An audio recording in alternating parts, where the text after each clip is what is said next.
Class previous lecture में हम लोगों ने बात की थी यूनिट थर्ड की। हम लोग बात कर रहे हैं, यानी कि हम लोग यूनिट थर्ड पढ़ रहे हैं। और उसमें क्या क्या चीज़ें आपका यूनिट थर्ड में बेसिकली 3 चैप्टर्स इंक्लूडेड थे, जो कि कौन कौन से हो जाते हैं आपका। फर्स्ट उसमें था आपका नॉन कम्युनिकेबल डिसीज़। उसके बाद जो सेकंड चैप्टर था आपका था एनवायरनमेंट एंड एनवायरमेंटल इम्बैलेंस। और लास्ट जो आपका चैप्टर आता है, जो कि आज हम लोग डिस्कस करेंगे, है आपका हीट, लाइट एंड साउंड, जो कि आप स्क्रीन पे देख सकते हैं। तो इस तरीके से हम लोग आज बात करेंगे इस चैप्टर के बारे में, किस तरह से क्या चीज़ें हैं उसको हम लोग देखेंगे और समझने की कोशिश करेंगे। जहाँ भी कोई दिक्कत आ रही है उसको शॉर्ट आउट किया जाएगा, ठीक है। तो सबसे फर्स्ट इसमें चैप्टर का आपको नाम से ही पता चला, हीट, लाइट एंड साउंड की बात यहाँ पे करेंगे हम लोग। सबसे पहले हम लोग डिस्कस करेंगे हीट के बारे में कि किस तरह से क्या चीज़ें हैं। सबसे फर्स्ट जब हम लोग बात करते हैं हीट की, तो कॉन्सेप्ट में क्या क्या चीज़ें आ जाती हैं उसको हम लोग देखेंगे। यानी कि हीट की जब हम लोग बात करते हैं तो क्या क्या चीज़ें हो जाएंगी।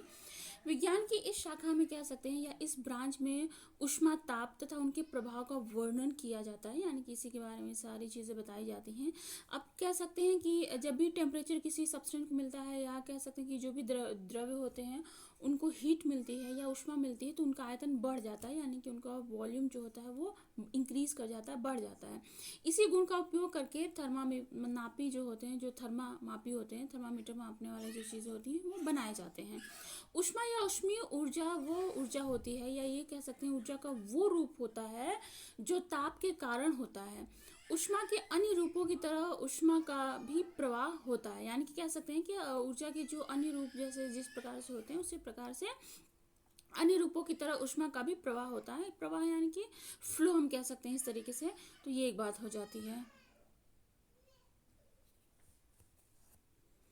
किसी पदार्थ के गर्म या ठंडे होने के कारण उसमें जो ऊर्जा होती है उसे उसकी ऊष्मीय ऊर्जा कहते हैं। ऊष्मा का जो एमकेएस प्रणाली में मात्रक, जो मूल मात्रक होता आता है वो जूल होता है, जो कि ऑलरेडी हम लोग पहले भी पढ़ चुके हैं। ऊष्मा के 2 अन्य मात्रक कैलोरी तथा किलो कैलोरी भी होता है। तो इस तरीके से ये इसके द्वारा ये मात्रक हो जाते हैं। गर्म या ठंडे होने का माप जो होता है वो तापमान कहलाता है, जिसे तापमापी अर्थात थर्मामीटर के द्वारा मापा जाता है। लेकिन तापमान केवल ऊष्मा की माप है, स्वयं ऊष्मीय ऊर्जा नहीं होती। फिर से चीज़ों को रिपीट कर दे रहे हैं।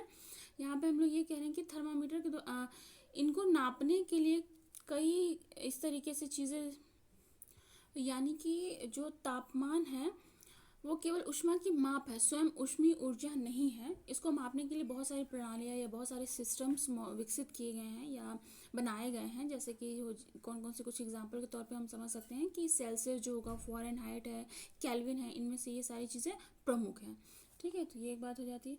नेक्स्ट इसमें क्या हम पढ़ेंगे, ऊष्मा का मात्रक, यानी कि यूनिट ऑफ हीट की जब हम लोग बात करते हैं तो क्या क्या चीज़ें हो जाएंगी। जैसा कि आपको स्क्रीन पर चीज़ें दिख रही होंगी, यूनिट की जब हम लोग बात करते हैं तो सीजीएस सिस्टम में ऊष्मा का जो मात्रक होगा वो कैलोरी होता है। एमकेएस पद्धति की जब हम लोग बात करते हैं, यानी कि एमकेएस सिस्टम की जब हम लोग बात करते हैं तो किलो कैलोरी होता है। और ऊष्मा का जो मात्रक जब हम लोग बात करते हैं एसआई यूनिट में, तो उसका मात्रक जूल होता है। अब जो हमारी नेक्स्ट हेडिंग आएगी ऊष्मा का मापन, यानी कि मेजरमेंट ऑफ हीट की जब हम लोग बात करते हैं तो ऊष्मा मापने का जो मात्रक होता है वो कैलोरी होता है, अभी हम लोग डिस्कस कर चुके हैं। विज्ञान की जिस शाखा या उपशाखा में ऊष्मा मापी जाती है उसको ऊष्मामिति हिंदी में, और इंग्लिश में अगर हम लोग कहें तो कैलोरीमेट्री कहा जाता है या कहते हैं, ठीक है। तो ये एक बात हो जाती है। नेक्स्ट इसमें आ जाता है कि ताप का मापन, यानी कि मेजरमेंट ऑफ टेम्परेचर की जब हम लोग बात करते हैं तो किन किन माध्यमों से या किस तरीके से उसको मेज़र किया जाता है वो हम लोग देखेंगे।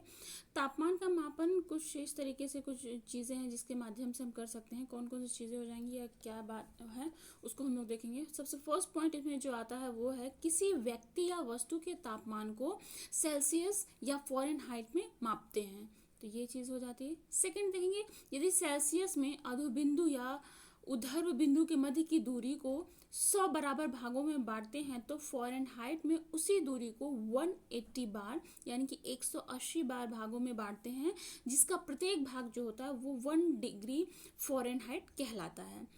थर्ड पॉइंट इसमें ये आ जाता है कि सेल्सियस तथा फ़ारेनहाइट तापमान में क्या संबंध होता है। सेल्सियस ताप को C तथा फ़ारेनहाइट के ताप को एफ से प्रदर्शित करते हैं। इसके इस पे बेस्ड एक आपका फॉर्मूला दिया हुआ है, स्क्रीन पे दिख रहा होगा आप लोगों को। C/100 दिया हुआ है इज इक्वल्स टू F-32/180 दिया हुआ है। या फिर हम इसको किस तरीके से कह सकते हैं, इसको सॉल्व करेंगे तो या शॉर्ट फॉर्म किस चीज़ हो जाएंगी, C/5 is equals to F-32/9। तो ये हो जाता है आपका फॉर्मूला कि किस तरह से क्या इनमें संबंध है। नेक्स्ट इसमें जो हमारी हेडिंग आती है वो है थर्मामीटर। ठीक है, थर्मामीटर के बारे में हम लोग बात करेंगे कि क्या है थर्मामीटर या इसकी क्या विशेषताएं हो जाती हैं। ताप को मापने के लिए थर्मामीटर का प्रयोग किया जाता है। जाहिर सी बात है, सामान्य रूप से 2 प्रकार के थर्मामीटर होते हैं। उनको हम लोग डिस्कस करेंगे बारी बारी से कि कौन कौन से होते हैं। सबसे फर्स्ट आता है प्रयोगशाला थर्मामीटर। नाम से ही आपको पता चल रहा है, लेबोरेटरी थर्मामीटर की हम लोग बात करेंगे। जैसे कि नाम से प्रतीत हो रहा है कि ये थर्मामीटर प्रयोगशाला में यूज किया जाता है। बाकी इसके बारे में क्या चीज़ हो जाएंगी, स्ट्रक्चर आप देख सकते हैं किस तरीके से डायग्राम बना हुआ है। इसमें क्या क्या चीज़ें हो जाती हैं उसके बारे में देखेंगे कि यह एक पतली कांच की बंद नली होती है जिसमें पारा या अल्कोहल भरा होता है और इस थर्मामीटर का निचला हिस्सा बेलनाकार बल्ब की आकृति का होता है। प्रयोग हेतु इस थर्मामीटर के निचले बेलनाकार बल्ब को बर्फ के टुकड़ों में रखते हैं। थर्मामीटर द्वारा ताप मापकर पारा जहां तक स्थिर होता है इस बिंदु को 0 डिग्री सेल्सियस माप का नाम लेते हैं, अर्थात 0 डिग्री सेंटीग्रेड थर्मामीटर पर अंकित कर लेते हैं। नेक्स्ट में हमारा आ जाता है डॉक्टरी थर्मामीटर, यानी कि मेडिकल थर्मामीटर की हम लोग बात करेंगे। जब किसी जीव या मनुष्य का ताप मापना होता है तो इसी का इस्तेमाल किया जाता है, यानी कि डॉक्टरी थर्मामीटर का प्रयोग करते हैं। आकार में यह प्रयोगशाला तापमापी के समान ही होता है, जैसे कि आप स्ट्रक्चर में डायग्राम आपका दिया हुआ देख सकते हैं। किसी व्यक्ति का ताप मापने के लिए इस तापमापी के निचले बेलनाकार भाग को व्यक्ति के मुंह में जीभ के नीचे दबाते हैं। फिर लगभग 30 से 40 सेकेंड कह सकते हैं 30 से 40 सेकेंड बाद वह तापमापी मुंह से निकाल लेते हैं। फिर देखते हैं कि तापमापी में भरे पारे का जो तल है वो कितना, या कह सकते हैं पारे का जो तल है किसी अंकित बिंदु के स्तर तक आ जाता है जो पहले 0 डिग्री सेंटीग्रेड था, अर्थात अब जिस बिंदु पर पारे का स्तर आ गया है वही व्यक्ति का तापमान होगा। तो इस तरीके से हम कह सकते हैं कि किस तरीके से इसका यूज़ किया जाता है। इसके बाद हमारी जो नेक्स्ट हेडिंग आती है अवस्था परिवर्तन, यानी कि स्टेट चेंज जो होगा हमारा नेक्स्ट हेडिंग हो जाता है। अब इसमें क्या चीज़ें आ जाएंगी, कोई भी वस्तु होती है वो 3 रूपों में पाई जाती है। हम लोग जानते हैं कि ठोस, द्रव, गैस, यानी कि सॉलिड, लिक्विड, और तीसरा जो हो जाता है आपको गैस के फॉर्म में पाई जाती है। इस तरीके से अवस्थाएं होती हैं उनकी।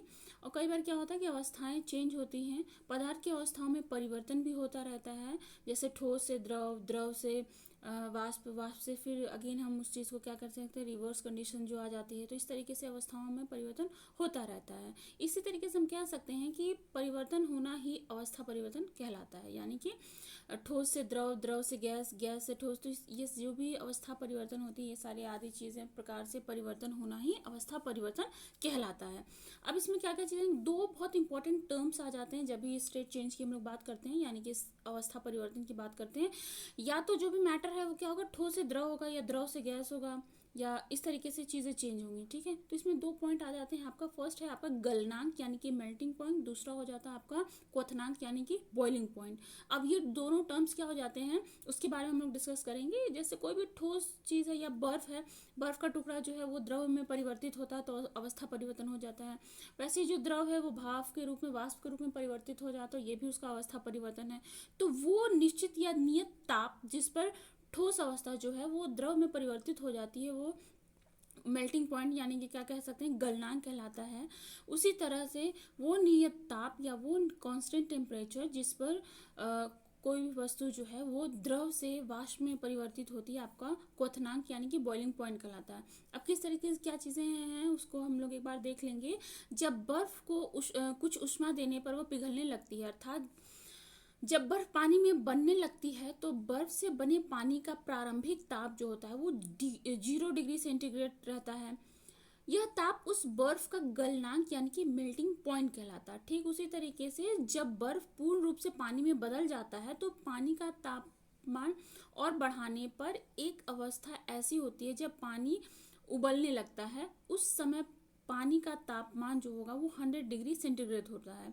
यह तापमान पानी का बॉइलिंग पॉइंट यानी कि कह सकते हैं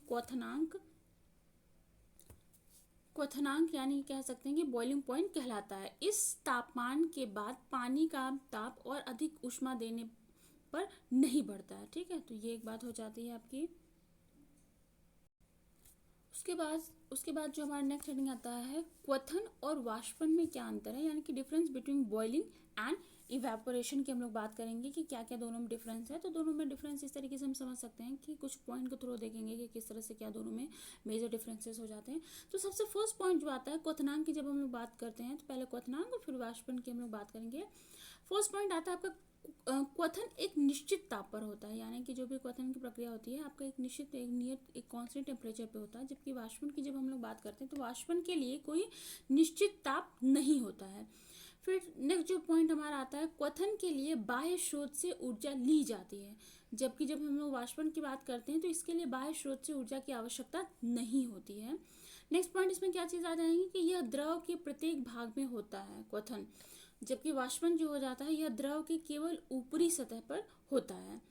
फिर इसमें क्या चीज़ें आ जाएंगी कि क्वथन यह एक तीव्र प्रक्रिया होती है, बहुत तेजी से होती है, यह धीमी प्रक्रिया होती है जो वाष्पन होता है। फिर क्वथन में क्या चीज़ें आ जाएंगी कि इस प्रक्रिया में आवाज़ होती है, क्वथन की जो प्रक्रिया होगी उसमें आवाज़ होती है, जबकि वाष्पन की जो प्रक्रिया होती है उसमें आवाज़ कोई साउंड नहीं होती है या कुछ भी ऐसा नॉइज या किसी प्रकार की आवाज़ नहीं होती है। नेक्स्ट इसमें क्या चीज़ आ जाती है, इस प्रक्रिया में द्रव का ताप कम नहीं होता है, जबकि वाष्पन की जब हम लोग बात करते हैं तो इस प्रक्रिया में द्रव का ताप जो होता है वो कम हो जाता है। तो ये कुछ मेजर डिफरेंसेस हो जाते हैं क्वथन और वाष्पन की जब हम लोग बात करते हैं। तो इसमें जो हमारी नेक्स्ट हेडिंग आती है वो हो जाएगी आपकी ऊष्मा का प्रभाव, यानी कि इफेक्ट ऑफ हीट की हम लोग बात करेंगे। ठोस, द्रव, जो भी पदार्थ की जो तीनों अवस्थाएं होती हैं आपका ठोस, द्रव और गैस, यानी कि सॉलिड, लिक्विड, गैस की जब हम लोग बात करते हैं तो ताप बढ़ाने पर उनके आकार में परिवर्तन होता है। और इसको हम किस तरीके से समझ सकते हैं, नीचे आप देख सकते हैं स्लाइड में दिया हुआ क्रियाकलाप, ठोसों का प्रसार, विद डायग्राम चीज़ें दी गई हैं, द्रवों का प्रसार।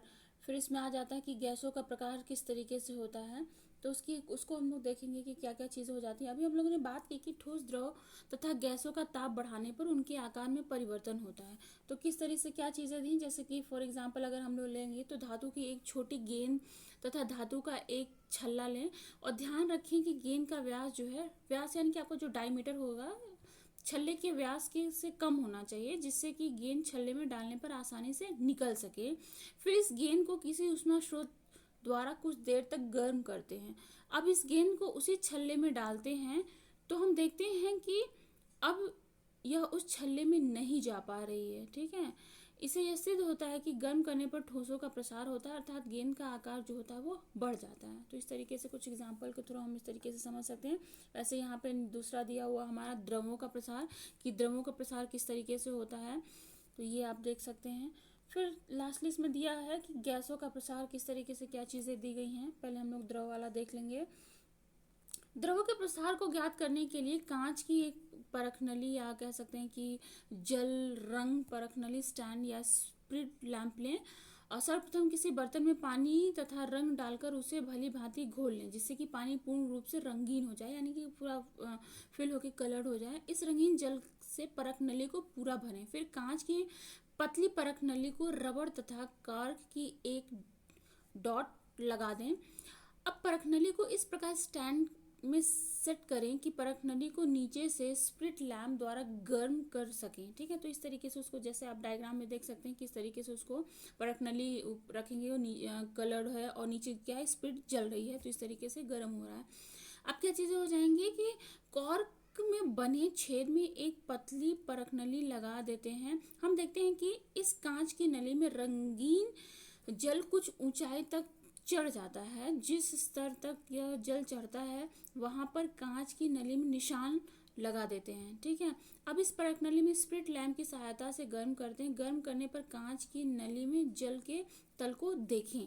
अब इसमें क्या क्या चीजें हो जाएंगी, अब हम देखते हैं कि कांच की नली में कांच की नली में जल का तल पहले की अपेक्षा अधिक ऊंचा तक चढ़ जाता है। फिर परख नली में ठंडा करें। ठंडा करने पर हम देखेंगे कि जल का तल नीचे आ जाता है। तो निष्कर्ष इससे क्या निकलता है कि ठोसों की भांति द्रव्य गर्म करने पर फैलते हैं तथा ठंडा करने पर सिकुड़ते हैं। यानी कि शुरू में जब हम लोग हीट की बात कर रहे हैं तो यही हम लोगों ने कहा था कि द्रवों में या कोई भी जो सब्सटेंसेस होते हैं, जो भी पदार्थ होते हैं, उनको हीट दिया जाता है तो क्या होगा, ऊष्मा की वजह से उनका आयतन बढ़ जाता है, वॉल्यूम उनका बढ़ जाता है। तो वही चीज़ यहाँ पे कह रहे हैं कि ठोसों की भांति द्रव्य गर्म करने पर फैलते हैं तथा ठंडा होने पर क्या होगा कि जब हीट मिलेगी तो वो फैलेंगे, एक्सपैंड होंगे, और फिर क्या कहते हैं, ठंडा करने पर वो सिकुड़ते हैं। तो इस तरीके से ये चीज़ हो जाती है। फिर नेक्स्ट जो हमारा आता है गैसों का प्रसार। गैसों में प्रसार ज्ञात करने के लिए किस तरीके से चीज़ें हम देखेंगे, जैसे बाकी के दो हम लोगों ने एग्जांपल देखे। कांच की एक स्वच्छ बोतल लेकर उसके मुंह पर बिना फूला गुब्बारा बांध देंगे, ठीक है। तो ये एक बात हो जाती है। बोतल को सीधा इस प्रकार रखें कि गुब्बारा ऊपर की ओर हो। तो इस तरीके से पूरा सेटअप करेंगे हम। एक बर्तन में गर्म पानी लेकर बोतल को उसमें रखें, ठीक है। तो ये एक बात हो जाती है। गर्म पानी के संपर्क में बोतल को लाने पर हम देखेंगे कि गुब्बारे धीरे धीरे फूलता जाता है, क्योंकि गर्म जल के कारण बोतल के अंदर की जो हवा है वो गर्म होकर फैलती है, तो बोतल के ऊपर लगे गुब्बारे में प्रवेश करती है, जिससे गुब्बारा फूल जाता है। अब बोतल को गर्म पानी से निकालकर सामान्य अवस्था में रख दें। अब हम देखेंगे कि गुब्बारा धीरे धीरे पिचकने लगता है। तो फर्स्ट स्टेप में हम देखेंगे किस तरह से क्या चीज़ें होंगी। सेकंड स्टेप में बिल्कुल जस्ट उसके अपोजिट हो रहा है। तो इससे क्या निष्कर्ष या कह सकते हैं कि हम क्या कंक्लूजन निकलता है, यानी कि क्या निष्कर्ष निकलता है। इस प्रयोग से यह सिद्ध होता है या ये प्रूफ होता है कि ठोस तथा द्रव की भांति गैस भी गर्म करने पर फैलती हैं और ठंडा होने पर सिकुड़ती हैं। तो ये चीज़ें हो जाती हैं। उसके बाद जो हमारा नेक्स्ट हेडिंग आ जाता है, जो हमारा नेक्स्ट पॉइंट है, वो है ऊष्मा संचरण की विधियाँ, यानी कि मेथड्स ऑफ हीट ट्रांसफर। कैसे ऊष्मा का स्थानांतरण या संचरण हम कह सकते हैं कि उसकी कौन कौन सी विधियाँ होती हैं। तो उसकी मुख्यतः कह सकते हैं कि अभी आपको स्क्रीन पर दिख रहा होगा, सारी चीज़ें दी गई हैं। ऊष्मा के एक स्थान से दूसरे स्थान पर स्थानांतरित होने की जो क्रिया होती है उसको ऊष्मा का संचरण कहा जाता है। ऊष्मा का संचरण उच्च ताप से निम्न, यानी कि फ्लो ऑफ कह सकते हैं इस तरीके से, हीट का किस तरह कहाँ से कहाँ तक होता है। उच्च से मतलब higher concentration to lower concentration, यानी कि उच्च ताप से निम्न ताप के तरफ क्या होता है, स्थानांतरित होता है, ठीक है। तो ये हो जाता है इनका फ्लो। अब इनकी विधियों की जब हम लोग बात करते हैं तो किस तरह से क्या चीज़ें हो जाती हैं। ऊष्मा का चालन पहला विधि हो जाएगा, यानी कि कंडक्शन के थ्रू। दूसरा हो जाएगा अपना ऊष्मा का संवहन, और तीसरा हो जाएगा ऊष्मा का विकिरण। यानी कि ये जो तीन मेथड्स हैं या ये तीन विधियां हो जाती हैं ऊष्मा संचरण की। पहला हो जाएगा आपका चालन, दूसरा हो जाएगा संवहन, तीसरा हो जाएगा आपका विकिरण।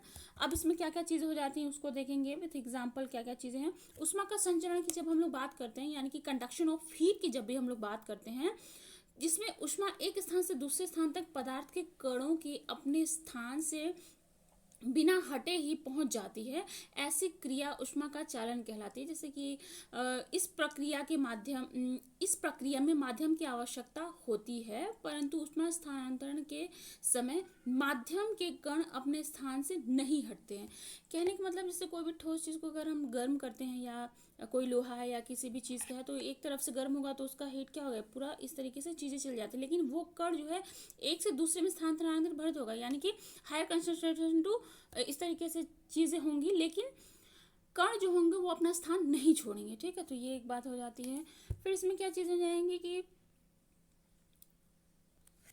हीट ट्रांसफर, यानी कि ऊष्मा संचरण की जब भी हम लोग बात करते हैं तो दो टर्म बड़े इंपॉर्टेंट आ जाते हैं, कंडक्शन और इंसुलेटर।